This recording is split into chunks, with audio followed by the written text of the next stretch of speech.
नमस्कार मंडळी, आज आपण बनवणार आहोत एकदम फ्रेश आणि टेस्टी स्ट्रॉबेरी ज्यूस. उन्हाळ्यात शरीराला थंडावा देणारं आणि खूप असं हेल्दी आहे. चला तर मग लगेच सुरुवात करूया. सगळ्यात अगोदर इथे मी स्ट्रॉबेरी आणलेल्या आहेत आणि या प्रकारे पॅकबंद अशा स्ट्रॉबेरी आहेत. तुम्ही स्ट्रॉबेरी घेताना की नाही कधी पण अशा चांगल्या बघून घ्यायच्या असतात, कारण की नाही अशा लालबुंद अशा स्ट्रॉबेरी असतील ना तर त्या जास्त आंबट नसतात, व्यवस्थित पिकलेल्या असतात आणि गोडसर असतात. जेव्हा आपण अशा पॅकिंगमध्ये स्ट्रॉबेरी घेतो ना तेव्हा त्या आतमध्ये बऱ्याच वेळा की नाही खराब असू शकतात, काळ्या पडलेल्या असू शकतात किंवा मऊसत अगदी झालेल्या असतात. त्याच्यामुळे चेक करूनच आपण स्ट्रॉबेरी घ्यायच्या. त्यानंतर ह्या स्ट्रॉबेरीच्या वरचा तो देठाकडचा भाग असतो ना, म्हणजे जे पान आहे दिसते बघा या प्रकारे, हा देठाकडचा भाग आहे ना तो पूर्ण काढून घ्यायचा. याचा जो पानं आहेत ना ती काढायची, म्हणजे कारण ते ज्यूस करताना काही वेळा कडवट अशी लागतात. आणि ही सगळी पानं काढून घेतल्यानंतर ही स्ट्रॉबेरीत की नाही स्वच्छ आपल्याला धुवून घ्यायचे अगोदर. आता इथे मी स्वच्छ ही स्ट्रॉबेरी 2 वेळा धुवून घेतलेली आहेत.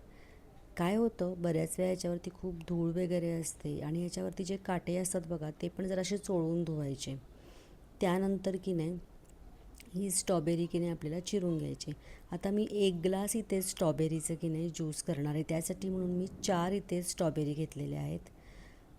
आता हे मिक्सरमध्ये आपण फिरवणार आहोत ना, त्याच्यामुळे या प्रकारे चिरून घ्यायच्या.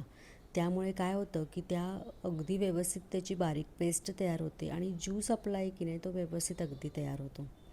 आता या सगळ्या स्ट्रॉबेरी मी इथे चिरून घेते. बऱ्याच वेळा काय होतं, उन्हाळ्यामध्ये आपण स्ट्रॉबेरीचं ज्यूस वगैरे की नाही विकत घेतो. महागडं तर असतंच, त्याचबरोबर की नाही त्याच्यामध्ये प्रिझर्वेटिव्ह कलर घातलेले असतात किंवा काही केमिकलचा वापर केलेला असतो. त्याच्यामुळे की नाही हे ज्यूस की नाही दिसायला अगदी कलर छान असतो आणि मात्र तेवढं आपल्या आरोग्यासाठी हेल्दी असं नसतं. त्याच्यामुळे हे घरीच आपण पटकन बनवू शकतो.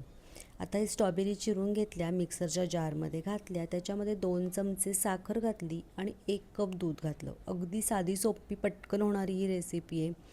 आता हे आपल्याला ज्यूस जेवढा करायचा त्याप्रमाणे दूध घ्यायचं, त्याचबरोबर आईस क्यूब इथे भरपूर घातलेला आहे, म्हणजे मस्त थंडगार असं होतं. मिक्सरमधनं अगदी छान असं ग्राइंड करून घेतलेलं आहे, तुम्ही बघू शकता. व्यवस्थित अगदी ग्राइंड करायचं आहे आणि त्यानंतर ग्लासमध्ये इथे सर्व करायचं आहे. झटपट अगदी उन्हाळा स्पेशल आपली ही स्ट्रॉबेरीचं ज्यूस तयार होतं. गार्निशिंगसाठी तुम्ही इथे स्ट्रॉबेरीचे काप वगैरे करून पुन्हा इथे घालू शकता किंवा आपण ड्रायफ्रूट्स वगैरे घालू शकतो. तुमच्याकडे जर कुठल्याही प्रकारचं व्हॅनिला आईस्क्रीम वगैरे असेल, स्ट्रॉबेरी आईस्क्रीम असेल, कोणतंही आईस्क्रीमसुद्धा याच्यात घालू शकता. आता मी इथे माझ्याकडे आईस्क्रीम नाही, मी ड्रायफ्रूट्स आणि स्ट्रॉबेरीचे काप घातलेले आहेत. मस्त आपलं हे थंडगार स्ट्रॉबेरीचं ज्यूस तयार झालेलं आहे. रेसिपी कशी वाटली नक्की मला कमेंट करून सांगा. थोडी जरी आवडली असेल तर एक लाईक नक्की करा. यूट्यूबवर माझा व्हिडिओ बघत असाल तर सबस्क्राईब करा आणि हाईप म्हणून ऑप्शन आहे त्याच्यावर क्लिक करा आणि फेसबुकला नक्की फॉलो करा.